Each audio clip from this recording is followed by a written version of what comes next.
YS Jaganmohan Reddy ముఖ్యమంత్రిగా ఉన్న సమయంలో లిక్కర్ వ్యవహారంలో కొన్ని అవకతవకలు జరిగాయని అందుకు గాను అప్పుడు బెవరేజెస్ కార్పొరేషన్ చైర్మన్ గా పనిచేస్తున్నటువంటి వాసుదేవరెడ్డి ఇంట్లో సిఐడి పోలీసులు సోదాలు నిర్వహించినటువంటి నేపథ్యంలో ఆయన్ని సిఐడి పోలీసులు అదుపులోకి తీసుకున్నారని, సిఐడి పోలీసుల సమక్షంలో ఆయన అప్రూవర్ గా మారారని, లిక్కర్ వ్యవహారంలో జరిగినటువంటి అవకతవకలన్నింటినీ ఆయన బయట పెడతానని చెప్పారు అంటూ ఒక వార్త ఇప్పుడు సోషల్ మీడియాలో చక్కర్లు కొడుతున్న నేపథ్యంలో ఈ అంశం మీద మనం విశ్లేషణ చేసుకునేటువంటి ప్రయత్నం చేద్దాం. ప్రస్తుతం మనతో పాటు ఉన్నాడు తెలుగుదేశం పార్టీ అధికార ప్రతినిధి ఉప్పలపాటి శ్రీనివాస్ చౌదరి గారు. ఆయనతో మాట్లాడదాం.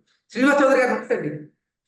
నమస్తే నమస్తే శ్రీనివాస్ చౌదరి గారు, జగన్మోహన్ రెడ్డి పాలనలో లిక్కర్ వ్యవహారంలో ఎన్నో అవకతవకలు, అవినీతి జరిగిందని అందుకు గాను బెవరేజెస్ కార్పొరేషన్ చైర్మన్ గా ఉన్నటువంటి వాసుదేవరెడ్డి ఇంట్లో సిఐడి పోలీసులు సోదాలు నిర్వహించగా ఆయన అప్రూవర్ గా మారి కొన్ని విషయాలు బయట పెడతా అంటూ కూడా చెప్పారన్నట్లుగా ఒక వార్త ఇప్పుడు సోషల్ మీడియాలో చక్కర్లు కొడుతూ ఉంది. ఏంటి నిజంగా ఈ వార్తలో వాస్తవం ఉందా? మొదట మీకు టీవీ ప్రేక్షకులకి తెలుగుదేశం పార్టీ తరఫున మొదట నమస్కారాలు. రాష్ట్రంలో 5 ఏళ్లలో తాగుబోతుల్ని తనఖా పెట్టి నేరుగా వాళ్ళ గుండెల్లో స్ట్రాయస్ పీల్చేసినట్టు జగన్మోహన్ రెడ్డి గారు రక్తాన్ని. నేను వస్తే కుటుంబ కలహాలు, అమ్మ చెల్లెళ్ళు, అక్క చెల్లెళ్ళు తాలుబొట్లు తెగిపోతున్నాయి, ప్రజల ఆరోగ్యం నాశనం అయిపోతా ఉంది, ఇలా ఇలా ఇలా ఇలా ఇలా ఇలా ఇలా ఇలా వచ్చేసి పూర్తిగా మధ్య నిషేధం చేస్తాను అన్నట్టు జనం నమ్మారు. అలా అలా అలా అలా అలా నీకు ఓట్లు వేసారు. 151 సీట్లు వచ్చాయి.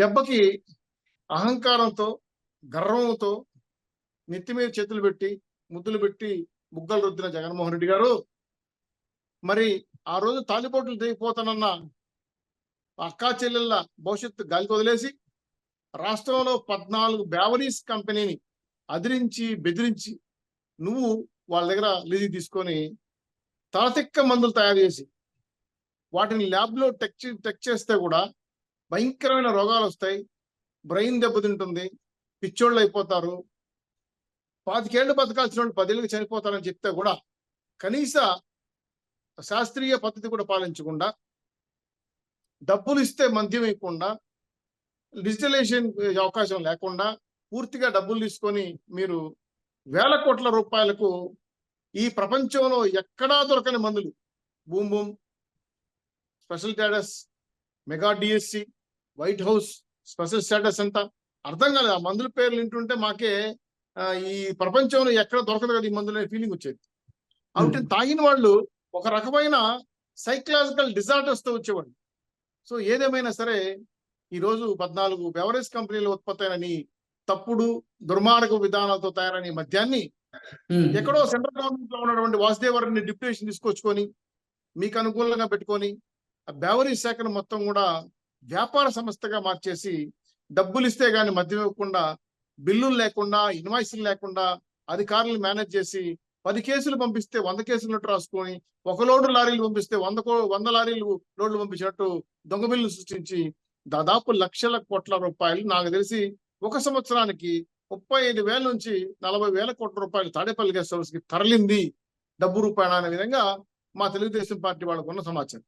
మరి ఇంత పెద్ద ఎత్తున దుర్మార్గమైన అవినీతి అక్రమాలకు పాల్పడిన వాసుదేవరెడ్డి గారి ఇంట్లో తొవ్వే కత్తుకి గుప్త నిధులు బయట పడుతున్నాయి. మొత్తం డాక్యుమెంట్స్ కావచ్చు, డబ్బులు కావచ్చు, బంగారం కావచ్చు, ఆయన ఆస్తులు కావచ్చు. చివరికి ఇంక ప్రభుత్వం మారింది, నేను సరెండర్ కాకపోతే నాకు ఖచ్చితంగా 3rd డిగ్రీ ప్రయోగిస్తారు, నేను తినేసిన దుర్మార్గపు డబ్బులని కక్క తప్పదని ఆలోచనలు వచ్చి సాటి ఉద్యోగస్తులు మీరు బలయ్యారండి, జాగ్రత్త పడని చెప్పి సలహా చెప్పడంతో ఆయన గతంలో రఘురామకృష్ణరాజు గారికి జరిగిన వ్యవహారం గుర్తు చేసుకొని, అట్లాగే దస్తగిరి విషయంలో వివేకానంద గారి కేసులో ఏ విధంగా దస్తగిరి బయటపడ్డాడో, అలాగే చాలా విషయాల్లో ఈ దుర్మార్గమైన ప్రభుత్వం చేసిన దమనకాండలో బలైన ఆఫీసర్లందరూ కూడా ఒక్కొక్కరు మేలుకొని నాకెందుకు ఈ వచ్చిన గొడవ అని వాస్తవాలు చెప్పేస్తానని చెప్పి, అదే విధంగా స్కిల్ డెవలప్మెంట్ కేసులో కూడా ఒక అతను ఇదే విధంగా బయటకు వచ్చాడు. వీళ్ళందరూ భయపడిపోయారు, భయభ్రాంతులకు చేశారు. సో ఇప్పుడు వాసుదేవరెడ్డి వంతు వచ్చింది. ఈయన హైదరాబాద్ లో నానక్రమ గూడెంలో ఉన్నటువంటి ఆయన ఇంటి తనిఖీ చేశారు, తాడేపల్లి గెస్ట్ హౌస్ లో ఆయన గెస్ట్ హౌస్ ఉన్న ఇండ్లు, వాళ్ళ బంధువుల ఇళ్ళు తనిఖీ చేశారు ఏపీసీఐడి వాళ్ళు. సో ఎంత తొగుతుంటే డాక్యుమెంట్స్, డబ్బులు, తప్పుడు ఒప్పందాలు, లిక్కర్ కంపెనీలో కుదుర్చుకున్న లావాదేవీలు, దొంగ బిల్లులు, తప్పుడు ఇన్వాయిస్లు, లోడ్లో ఉన్న తారతమ్యాలన్నీ కూడా బయటపడడంతో ఇంకా నేను తప్పనిసరి పరిస్థితుల్లో చిక్కున్నాను అని వాసుదేవ రెడ్డికి అర్థమైపోయింది.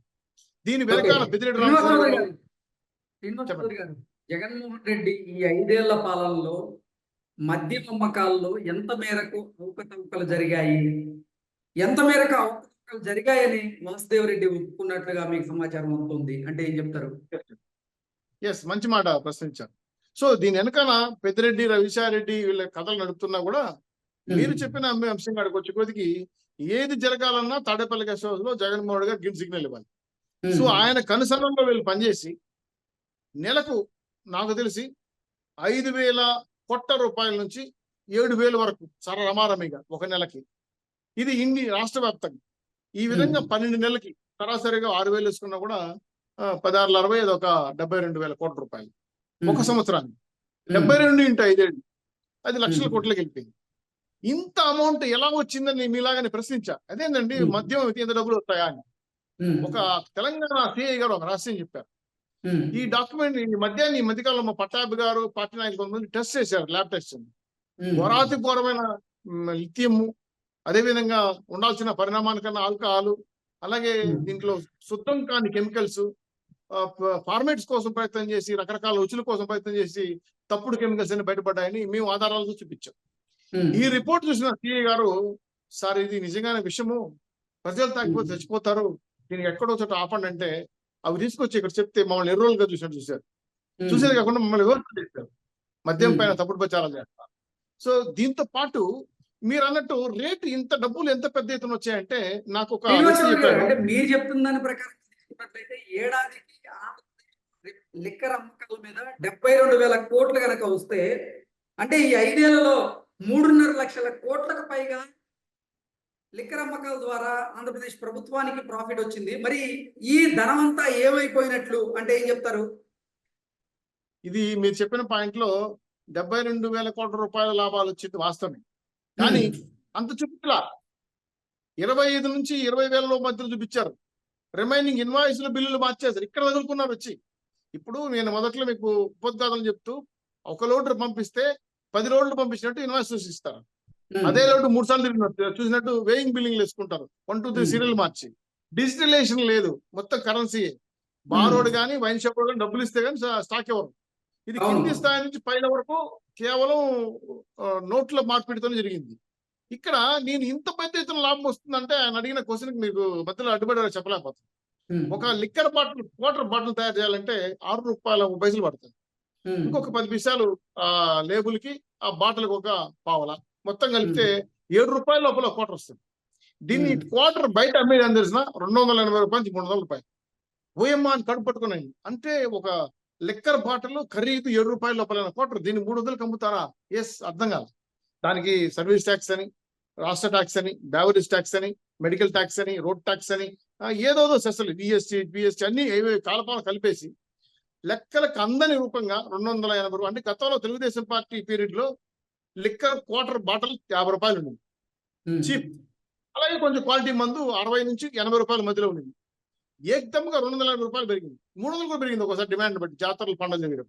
సో ఇంత భారీ ఎత్తున పెద్ద ఎత్తున బిల్లులు లేకుండా, సార్ ఏ బార్లో అయినా సరే, ఏ లెక్కర్ షాప్ లో అంటే వైన్ షాప్ లో కానీ మీరు మద్యం కొంటే బిల్లు ఇవ్వరు. బిల్లు అడిగితే సమాధానం కూడా చెప్పరు, అది కూడా డబ్బులు ఇవ్వాలి. లాస్ట్ లో ఎలక్షన్ అయిపోయిన 2వ రోజు 3వ రోజు ముందు రోజు అప్పుడు డిజిటలైజేషన్ పెట్టారు. అంటే ఎవరి డ్రామాలు ఇవన్నీ. సో ఈ వాసుదేవ రెడ్డి గారు ఏం చేశారంటే, పైన ఉన్న గద్దలు విజయసాయి రెడ్డి గారు కానీ, అదే పెద్దిరెడ్డి గారు కానీ, జగన్మోహన్ రెడ్డి గారు కానీ, ఆ లోపలగా ఉన్న 5 మంది రెడ్లు ఎవరైతే ఉన్నారో, వైవి సుబ్బారెడ్డి లాంటి వాళ్ళు, వీళ్ళ వీళ్ళు తీసుకున్న బ్యావరీస్ అవన్నీ నెల్లూరు జిల్లాలో ఉన్నటువంటి మగండి శ్రీనివాసరావు రెడ్డి గారి బ్యావరీస్ కంపెనీ కానీ, విశాఖపట్నంలో ఉండేది కానీ, ఒంగోలులో ఉండేది కానీ, చిత్తూరులో ఉండేది, అన్ని చోట్ల ఉన్నాయి బ్యావరీస్. 14 బ్యావరీస్ కంపెనీ రాష్ట్రంలో ఉన్నాయి. ఇవన్నీ కూడా హైర్ చేసుకున్నారు, లీజింగ్ తీసేసుకున్నారు. దీంట్లోనే తయారు చేశారు ఈ మధ్యాహ్నం.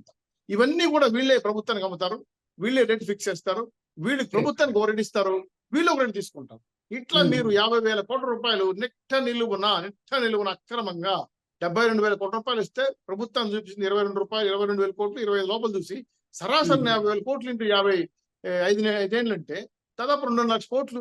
బిత్తరపోతాం, మాకు షాక్ వస్తుంది అసలు. దీంట్లో 5 మంది జగన్మోహన్ రెడ్డి గారు సింహభాగం పంచుకుంటారన్నమాట. పంచుకొని ఓకే. అక్రమ సంపాదన అడికెళ్ళిపోయిందంటే మీరు ఊహించరు. వాళ్ళ ఇళ్లలో బంగారు కుర్చీలు కట్టుకున్నారు, టాయిలెట్స్ ఉమ్, కట్టుకున్నారు, అదే విధంగా విపరీతమైన విల్లాస్ కొనుక్కున్నారు, ల్యాండ్ మినిమమ్స్ చేసుకున్నారు. ఈ ఉమ్, వాసుదేవరెడ్డి గారి ఆస్తులు కూడా విశాఖపట్నంలో, అదే విధంగా హైదరాబాద్ లో, బెంగళూరులో, చెన్నైలో, ఆంధ్రాలో వేల కోట్ల రూపాయలు ఉండే ఆస్తులన్నీ కూడా డాక్యుమెంట్ రూపంలో బయటపడ్డాయనే విషయం కూడా తెలుస్తా ఉంది. అది కూడా బెనామీ పేర్ల మీద, ఆయన పేరు మీద లేకుండా. ఇంత భారీ ఎత్తున మతలబు సార్ ఒక విషయం చెప్తాను. ఐఏఎస్, ఐపీఎస్, ఐఎఫ్ఆర్ఎస్ కేడర్ అంతా కూడా ఏంటంటే క్రమశిక్షణ కలిగిన రాజ్యాంగాన్ని చదివి గవర్నమెంట్కి ఏ విధంగా నష్టం చేయకుండా రాజ్యాంగాన్ని ప్రమాణం చేసి విధులను చేస్తారు. పూర్తిగా ఈ గురాకిటర్లంతా కూడా వైఎస్ఆర్ పీరియడ్ లో నిజంగానే ఇండియన్ పొలిటికల్ సర్వీస్ అయిపోయింది ఐపీఎస్ అని.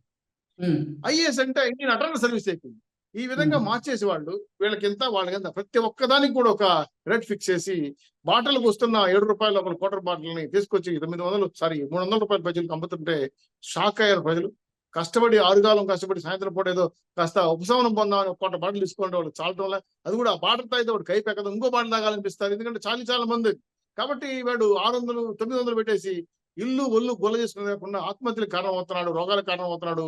ఇంత భారీ స్కామ్ భారతదేశంలో అక్కడ జరగలేదండి. లెక్కల మీద ఇంత భారీ స్కామ్ ఇండియాలో ఫస్ట్ టైం జరుగుతుంది ఈ స్కామ్. ఇంత దుర్మార్గమైన స్కామ్ కి తెరలేపిన జగన్మోహన్ రెడ్డి గారు ఖచ్చితంగా జైలుకు పోతాడు. ఆయనకి ఎవరైతే సహకరించిన దాదాపు నాకు తెలిసిన లిస్ట్ ప్రకారం 20 మంది ఇంచుమించు ఐఏఎస్, ఐపీఎస్ అధికారులు జైలుకు పోతారు, సస్పెండ్ అవుతారు, వాళ్ళు రిమూవ్ కూడా అయ్యే అవకాశం ఉంది. ఎందుకంటే అంత భారీ ఎత్తున బొరాకట్లు ఈ వైఎస్ఆర్ ప్రభుత్వంలో దిక్త నిలువున భారతదేశంలో ఆంధ్ర రాష్ట్రాన్ని దోచేసుకున్నారు.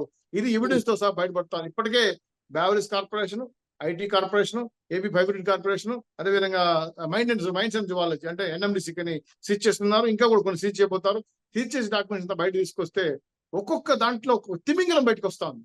మాకే కళ్ళు బయలు గమ్ముతున్నాయి. లక్షల కోట్లు ఏంటి అంటే చంద్రబాబు గారు, శ్రీనివాస్ చౌదరి గారు, ఏంటి చంద్రబాబు గారు Yes.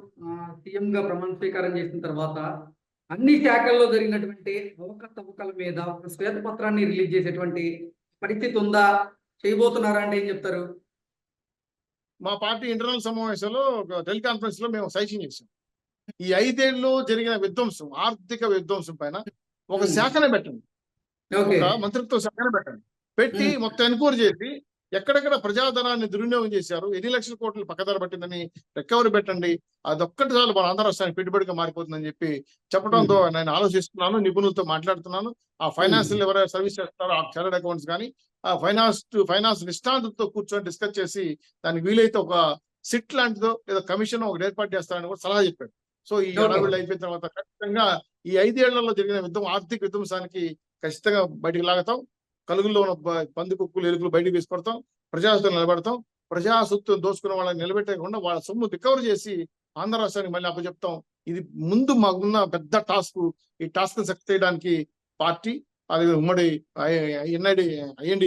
మన ఇండియా మన ఐఎన్డి ప్రభుత్వం, అలాగే రాష్ట్ర ప్రభుత్వం, ఉమ్మడి కుటుంబం ఉన్నటువంటి మా జనసేన, తెలుగుదేశం పార్టీ, బీజేపీ నాయకులు కూడా ఈ విషయం పైన బాగా రైలిపోతారు. ఎందుకంటే ఎన్నికల్లో ఈ మధ్య ఏర్లై పారింది, పిచ్చగా బిహేవ్ చేసేది తాగిన తర్వాత. సో ఇవన్నీ కూడా రాష్ట్రానికి, ప్రజలకు చాలా ప్రమాదం. కాబట్టి దీనిపైన ఖచ్చితంగా మేము కఠిన చర్యలు తీసుకోబోతున్నాం. దీనిపైన బాబు గారు ఎక్కడా కూడా కాంప్రమైజ్ కావడం లేదు, చాలా సీరియస్ గా ఫైర్ అయ్యారు.